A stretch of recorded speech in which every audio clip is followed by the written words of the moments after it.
We are human. We all have desires. We all want things. When you want something, that desire, the way to bring it to your life, the way to attract it into your life is simple if you look at it scientifically. The ancient schools of thinking, way back to Hermes Trismegistus, if you know who he is, or a lot of the ancient ways of thinking and of explaining religion and the reason that we are all here, all talk about this sense of attract, to attract things, to draw them towards you, to evoke attention, to adhere, to cause a liking.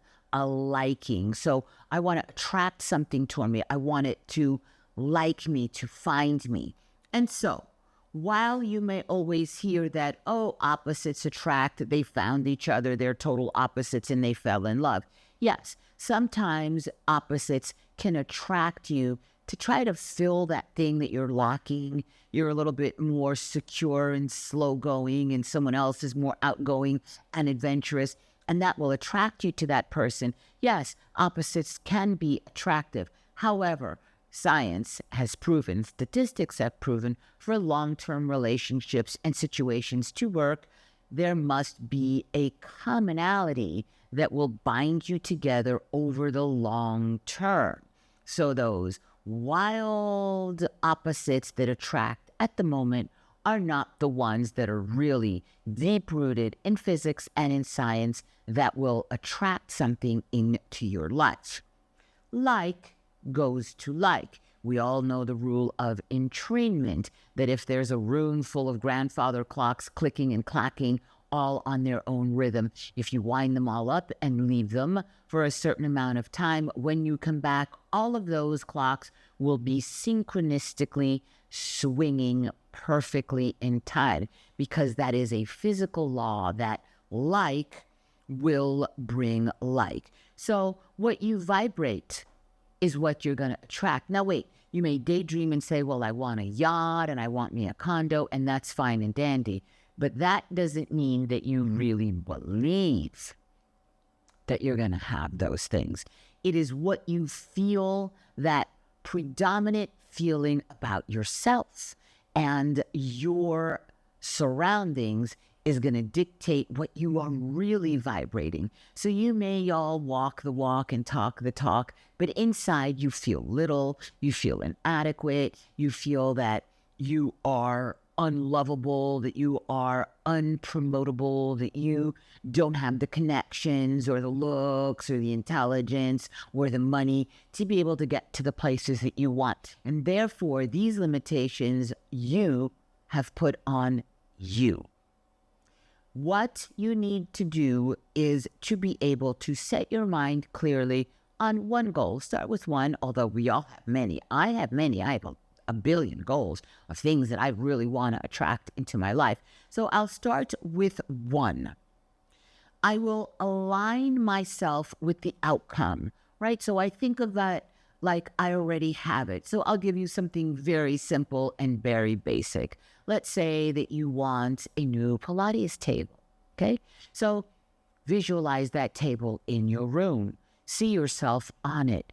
Feel yourself doing a movement on it.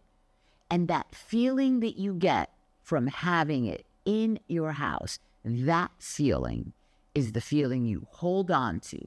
And every time you find yourself looking online and wishing and hoping, and you come back to the feeling of lack, you must have the discipline to stop that feeling of lack and go back to the feeling of what it was like when that table was in your house and you were physically on it, and hold that feeling, that emotion, because you are tricking your subconscious that instead of it being a dream, you're tricking your subconscious into thinking it has happened already. And therefore, you will start to resonate with the vibration of the thing that you want to attract in your life. And the circumstances, the people, and the events will align, and bingo, it will come into your life in a way that you couldn't even imagine or plot or scheme or try to control every detail. It will just fly on in Try it and you will see. This is Pilates Master Nikki, and I'll see you in class. This is Pilates Master Nikki. Today we're going to talk about the word display, the feeling display. When something is displayed, it's put in a prominent place. You display something, you unfold it, you make it easily seen. You make a public demonstration, a clear sign of evidence. You expose or invite attention. You unveil, you reveal. To display. For you to have ease of circumstances in your life, it is always better to display something that you're trying to have. If you feel that you are loveless, that no one will find you, you will never find that right partner, you are displaying that emotion, and that comes out in the way that you behave when you're with others and in things that you do without even realizing it. Your collection of images that you have, the feeling of lack as opposed to abundance, the feeling of not having the health or physique that you desire, as opposed to being aware of the good aspects. So let's take health. Let's say that you desire to be fitter and leaner. And yes, these are all good goals and all good things to always strive for and to keep striving for more. But you shouldn't do it from a place of, I'm so out of shape, my arms are so soft, I have no abs. How many times I've heard that from people, and all of these negative aspects. So let's focus on something positive, something simple like, I've got great hair, I've got really good vision, I have the hearing of a bat, I've got beautiful fingernails. Yes, there are people that have these beautiful fingernails. I've got great feet.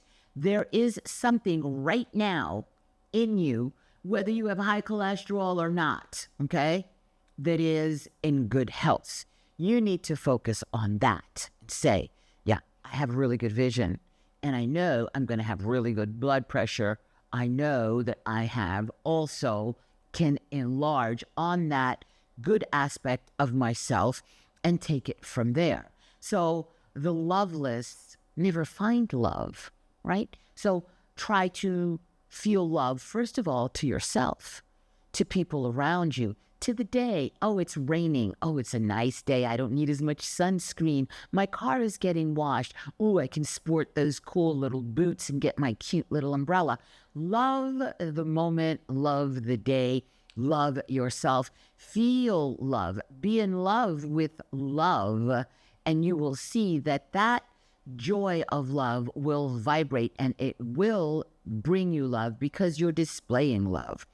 People that are constantly down on their financial standings, I'm so broke, I've got no money, they look in the bank and they're like, oh my God, I'm such a loser.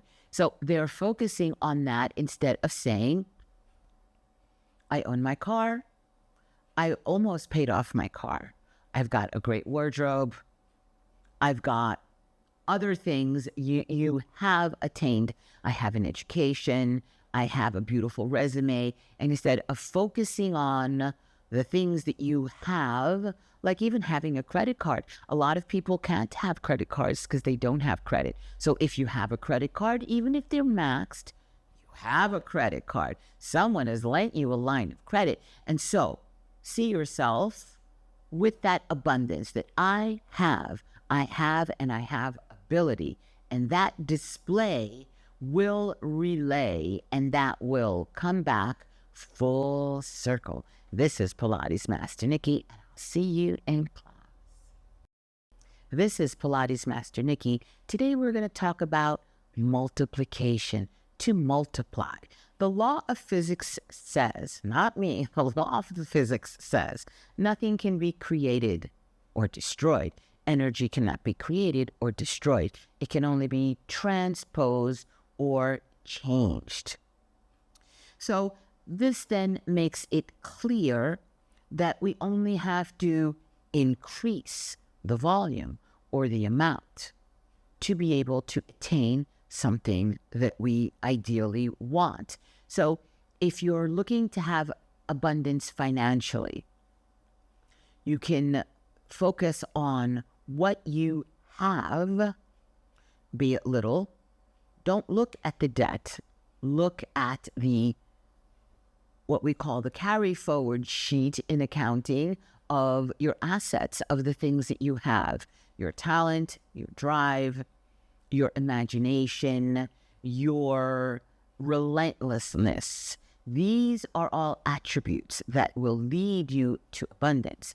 If you constantly look at only the lack, you will continue to multiply the lack. So a lot of people that try manifestations and all of that, and they love to say, I will be successful, I will have abundance, I will. Well, what you're saying, in fact, if you look at it analytically, I will, you are confirming that you do not have, and you are confirming your lack. So you need to have the feeling of abundance to be able to magnify that feeling. So how much oil do you have in your lamp? Said the old wise man to the young girl. And she looked at him, stopped, and before she said very little or none, she said, I have 3 drops of oil. Oh, you have 3 drops of oil, the old man said to her. Very well. Go to sleep tonight and keep thinking about these 3 drops of oil that you have. Next morning, she woke up and her lamp was full. Yes, it's a story, but it's a story to show you that she focused on 3 drops of oil and that magnified. And that seems like a simple idea, and I know it seems stupid and it seems impossible, but it is a law of physics that you cannot create anything. You don't have to create success or abundance. It is already there in the infinite possibilities that are in front of you. It is you that will choose which road you go down. Now, I personally do not like the road of lack and struggle. I think it sucks. I think it's crap, and I'm not going down that road. I choose the road of abundance and of plenty, and I want that in the things that give me joy. Like I want an abundance of love. I want an abundance of physical health and strength. I want an abundance of beauty. Why not? Yes, I want an abundance of money so that I can live the life that I want to live and have the good food and have the good air and have the good surroundings that we all want. So focus on multiplying the little bit that you have, and you will see that it will grow. A seed falls into the ground and it must die. Yeah, the seed has to die, and then it explodes and it sprouts. But if I go to that seed and I dig it up and go, did you sprout yet? Oh no, put back the dirt. Did you sprout yet? That seed is not going to be able to sprout because I'm not letting it die. So therefore, to multiply, you plant your seed, you let it go and watch it grow, and grow it will. I guarantee it. This is Pilates Master Nikki, and I'll see you in class. This is Pilates Master Nikki. Today we're going to talk about something that separates us as mankind from every other species on the planet. And there are many beautiful species, mammals, plants, animals, and the other ones, the cold-blooded ones, the reptiles and all of that. They're all cute and gorgeous and great. But what separates us from them is the ability to speak, and therefore the ability to imagine. Yes, the whales talk, the dolphins talk, they're super intelligent. I'm not arguing that. But I'm saying that we can imagine. If I asked you right now to close your eyes and imagine a beautiful red rose in your hand, bring it towards you. It's soft. Can you feel it? It's velvety. Can you take a deep little breath and go, can you smell that rose? Yes, you can. If I say, oh, a bright lemon, I just picked it from the tree and I can smell the zest as I pick it, and I'm cutting it open and I can smell that lemon and I'm squeezing it into the glass. Can you feel your mouth watering as you think about the taste of that lemon? Of course you can. different than chocolate. Maybe you like chocolate more. Yay. Chocolate, velvety and smooth. And so all of these things that you can imagine, you can make real. The items right now that are in our room, our clothes, this Pilates table, my Pilates ball, everything, it was once imagined. There was a time before Joseph Pilates that there was no Pilates table. He imagined it. He dreamed it. And then that led to his creation of it. But everything we see had to be imagined once by somebody. Everyone did laugh at the Wright brothers when they said, no, we're going to invent a flying machine. People were like, you're out of your mind. We don't have wings. We're not designed to fly. People rebuked them. And yet, here we are, going to airports and flying all over the place. The gift of speech gives us the power to imagine. The power to imagine gives you the power to dream. And I dare you to dream. To imagine is to create. Try it and see. This is Pilates Master Nikki, and I know, and I dream, and I'll see you in class. This is Pilates Master Nikki. Today we're going to talk about one of the worst tortures one human can do to another. And it's called ignore. To be ignored, to ignore someone. Science a long time ago has proven that plants, when you give them attention and you give them love and you nurture them and you talk to them, those plants, scientifically proven, will grow stronger, will be healthier, will be more vibrant because of the attention given towards them. By the same token, when we try to punish our prisoners in the jail system, cruel as it is, they're put into solitary confinement when they are alone. They're ignored. They're not socially interactive and given any kind of attention. And that can make the mind snap. And it is a form of torture. When you have a negative situation and you keep rolling it in your head. Can you believe she said that? Can you believe he did that to me? And you keep thinking and you keep reliving it and you tell Sally and you tell John and you tell Larry. Oh, I love Larry, right? And you tell them about this horrible thing that happened to you. You make it bigger and stronger and it starts to grow. No doubt something negative has happened to you, me, and to everybody. But when you ignore it, when you detach from it, and I'm not saying you submit to negative people or negative situations. No. I am not saying to submit. I am saying to ignore, to detach. That whole negative experience will start to weaken. It will start to wither. And it will die. When you sever a vine from its roots, it hangs on for a while. Oh yeah, you're still going to have that little tingling pain, that anger, that rage, that sadness, that hurt, that I can't freaking believe he broke up with me via text.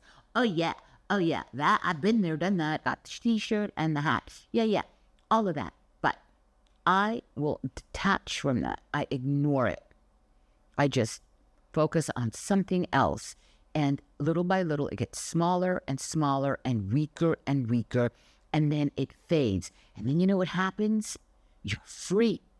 I'm free from that weight of that pain, of that negative thing that happened to me because I have ignored it. I have reduced it. I have rebuked it. I have turned away from it. And therefore, it has no more power. And at the end of the day, who's ahead in this game? We are. Learn to detach, to ignore from the negative, from the nasty, from the not nice, and see how you will have a better quality of life, more joy, and more health. This is Pilates Master Nikki, and I'll see you in class. This is Pilates Master Nikki. Today we're going to talk about memories, namely bad memories, negative memories, and even good memories are sorted and filed in your subconscious mind. And these memories, as they start to accumulate, ultimately will mold our current vision of ourselves, our life, our relationships, your triumphs, and your failures. In order to eradicate new negative situations in the future, you've got to look at those negative memories. You've got to rewrite them, edit them, alter them, change them, so that they become positive aspects as opposed to negative. After a while, bad memories start to get blacker and stronger and heavier, and they grow more painful with time, and it affects your future. So I know I was adopted. I have memories of my childhood that aren't very pleasant. And so, oh yes, they happened. And you can say, well, you can live in the clouds up there and pretend it never happened. It's not that I pretend it never happened, it's that I rewrite it. Like the time when I was left on the curb waiting to be picked up by my dad, and he didn't come, and I was really itty bitty. I must have been 4, and I can remember that pain. And so what I do is I go back to that memory and I relive it. And instead of having to turn around and go home because he didn't come pick me up, I see his car coming. He opens the door. I run to him. He takes me in his arms. He goes, honey, I'm so sorry I'm late. I had car trouble. Come on, let's go get an ice cream. And I relive it, and I relive it, and I relive it over and over until I get a feeling. You know that feeling when you love somebody and they hug you? Maybe it's someone that's not living anymore. You can feel that hug. When I get that feeling, a physical feeling, I drop it. And that's it. And I don't go back to the original memory of not having been picked up. And I change that. And that does something to you. It lightens you. It doesn't burden you, because we are programmed to think that our past will dictate your future. That vibration that you carry of abandonment, of loneliness, and I'm just giving you my example, tends to mirror into your future, and it keeps affecting you. So I had a story about a client that was on a swing when they were a child, and they were swinging higher and higher to get their mom's attention, and the mom wasn't looking. Mom, look at me. We see that, right? The kids say, mom, and mom is on the phone, whatever. Mom never looked, and the kid swung higher and higher, fell off the swing, landed, hurt their back, had a fracture, was in bed for a month. And since that day, this client of mine, this kid, 5, 6 years old, had really bad back pain, spent thousands and thousands on therapy, on this, on that, on blah, blah, blah. This pain couldn't go away. Client comes to me, he's 50 years old. Say, oh, you have pain, where is it? Did you have a trauma? Oh, yes, right away. Tells me the story. Okay. Now, I'm a Pilates teacher. I'm not a spiritualist. I'm not a healer. It's not that I am that. I am a human being just like you. I'm not any better, but I'm not any worse. We are the same. So I thought about it, and I got a vision for a second and I said, what if your mother had looked? If my mother had looked, what would you have done? Oh, well, I would have not gone quite as high, and I would have been so happy, and I wouldn't have fallen. I said, okay, appease me. I want you tonight, when you're falling asleep, I want you to relive that, and I want you to pretend that your mother looked and your mother saw you. But I need you to keep doing that over and over so that you don't see the fall, so that you see your mom hugging you and that you're happy and that you're walking away. I go, you need to be stubborn about this. I go, because now, 50 years later and you're having even worse pain. Okay. And yes, I did the Pilates and they were coming twice a week. He did that for about 3 weeks. He said, you doing the thing? Yeah, I'm doing the thing. Okay, let's not talk about it. Okay, you're doing the thing. Doing the thing.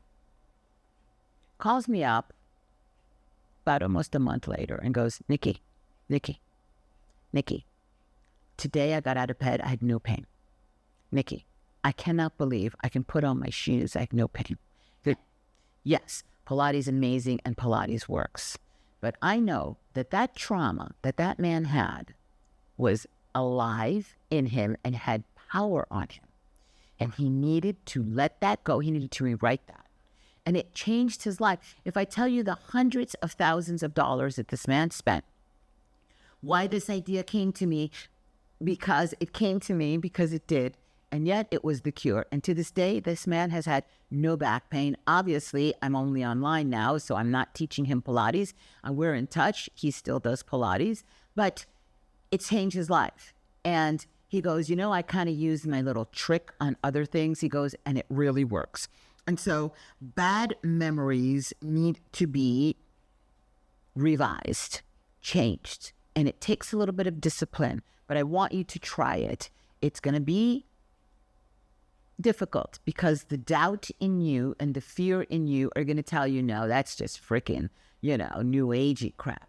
But again, remember, the subconscious mind is more powerful. It processes 40 million bits of information per second, as opposed to the conscious mind, the one that you're using right now, that processes 40 bits, 40 million to 40. So you've got to trick that subconscious mind, and it will change your physical, emotional, and future outcome. This is Pilates Master Nikki. I know I'll see you online in class. This is Pilates Master Nikki, and today we're going to talk about our faulty senses. It is said that man, as a species, female and male, has 5 wives, 5 husbands, if you will. These 5 partners, husbands or wives, will kill our creative power if we let them dictate our concept of who we are. Those 5 senses rule. What are my 5 wives, my 5 husbands? Well, your eyes that judge and look, and your eyes that cast doubt, and that your eyes that judge everything.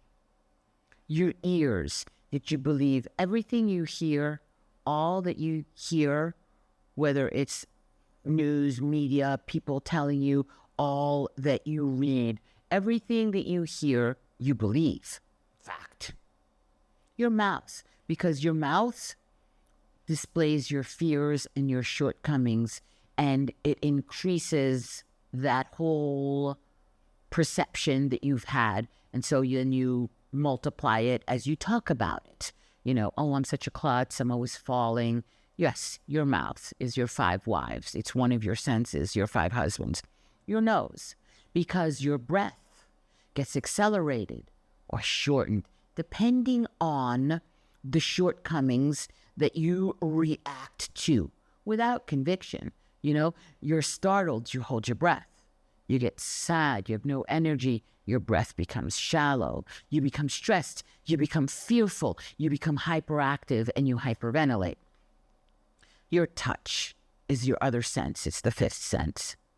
The fallacy of belief that I need to touch it to be real. Oh, I'll believe it when I feel it, when I touch it, right? Like the old doubting Thomas that had to touch the wounds to believe that Christ was crucified and resurrected. But aside from religion, that was just a story I'm giving you.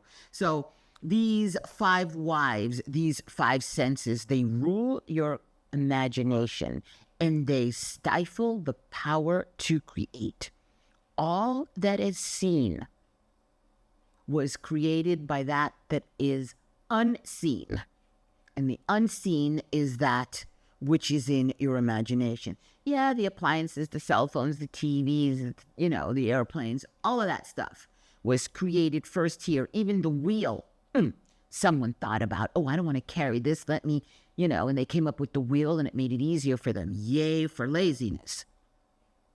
So we are conditioned by having to touch, having to feel. I need concrete ideas. The entrepreneurship that is needed to launch out, to do something new, to do something different, to have a crazy idea and try to follow it is cast down by statistics, by people telling you, by you listening that everyone is afraid, and then that fear, oh no, don't buy a house, you'll never be able to keep up with the payments, oh my God, it's so much, don't have a relationship, oh my God, don't have a child, oh my God, there's so much risk, oh, I don't want a plant, people don't even want to have a plant, forget about a child or a puppy, because they're like overwhelmed with all the fear and negativity of any kind of a commitment, of any kind of creativeness, of enjoyment. It gives you enjoyment. It gives you pleasure. When you create something, it's going to give you a fruit. The difference between a garden and a forest. When you look at a garden, everything is carefully manicured and cultivated and planned and put there, and there's a rose bush, and there's some jasmine plants, and there is some tulips, and I'm going to put a couple heads of lettuce. And so it's all organized and it's all fruiting. You go into the forest and there's thorns and there's dead branches and there's spiky things and there's all these icky things. Yeah, the forest is also beautiful, but it's all wild and it's all difficult to navigate through a real wild forest. I'm not talking about a trail. I'm talking about a forest. Go in the forest and try to survive. It's like, what? Yeah. So you can cultivate your garden, you can cultivate your imagination by taming your 5 wives.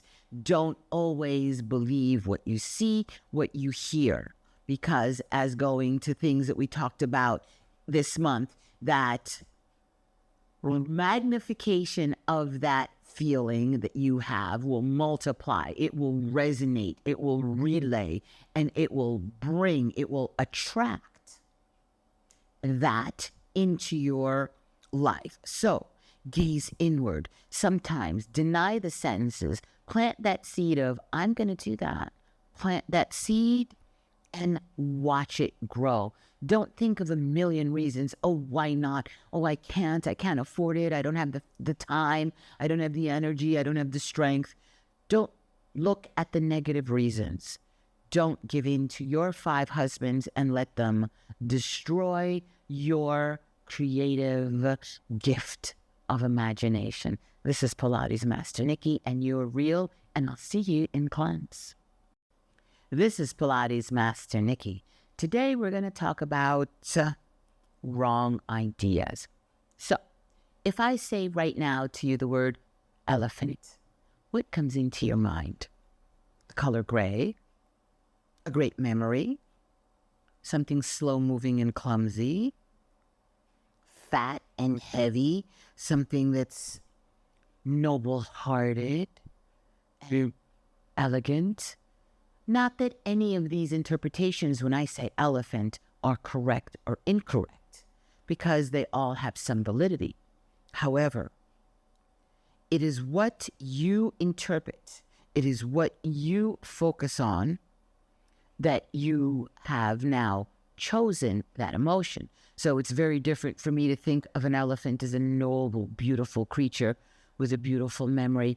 And so when I think of that word, it's an uplifting kind of experience. And someone goes, oh, you're like an elephant. And I go, really? I'm like an elephant? Oh my God, I love elephants.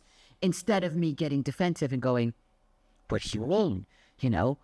Have I gained a little weight? I'm not the weight I was when I was 20. And am I clumsy? Am I lumbering? And taking it that way. So my interpretation of everyday things does start to affect, because my concept of things is gonna ultimately expose or limit the possibilities that are open to me. Okay, so recently I was out on a little trip and not using the Waze, and we got lost, and we went down this road that, so I'm like, okay, I'm not really sure where I am right now. I'm looking around, and I wasn't panicking. There was no reception. My app was not working, and I was, okay, just go down to the end of the road. Let's see what's there. We can eventually turn around. We'll find something, a sign, we'll find somebody. And so we're rolling. After 10 minutes, and I'm looking at how beautiful everything is, and gorgeous countryside, and I was smelling, the earth smelled amazing, and I look in the distance, and I see a guy out in the field. And my husband's like, oh, I'm going to just go over there and ask the guy. I was like, okay, cool, let's go. So he parked the car and we walk over, and there's a guy out there and he's in his garden, this big giant field. And I look at him and he looks at me, look at him and he looks at me. I look at him and I went, Georgia? And he went, oh my God. This is a guy I hadn't seen in over 50 freaking years. Like, I just lost contact with him. He moved, I moved. And my husband was like, who is this guy here, Georgia? I go, no, this guy's like a brother to me. He goes, oh my God, we did this and that and this and that, and his wife and da-da-da, and his kids. To hug him, and he was like in tears, and it was like so freaking amazing. It was mind-blowing. And then him and my husband hit it off, and they had so much in common, and it was like, I found this guy that I hadn't seen, that there was no way of finding him. It's not like, this guy did Facebook or any of that crap. And it just reinforced my idea of, you need to take a situation like, okay, you're lost. You can freak the fuck out and get all nasty and screaming, or you can say, let me see where this is taking me. So let's say that you have a plan like, I want that job, and you're not getting that job for whatever reason, and you end up getting a different job, or you get a different apartment, or the car that you wanted, you don't get the color. But let's explore the reason of why that happened, and I expect something good to come from this abrupt change of something that I planned. I demand something beautiful to come out of my flat tire, or to come out of me not having the perfect documentation when I'm moving to another country, which in fact did result in me meeting my current husband. And so, yes, I insist on the glass always being half full. Yeah, I get angry, I lose my temper, I throw shit around, but then I regroup and I say, okay, what surprise is in store for me that has taken me down this road? And I find that I live my life as an adventure, and I'm much happier, I'm less stressed out, I feel good when I wake up in the morning, like, what is today going to bring me? And I have more energy, I have more courage, and more joy. This is Pilates Master Nikki, and I demand that you find joy and love every second, every day of your life. I'll see you in class.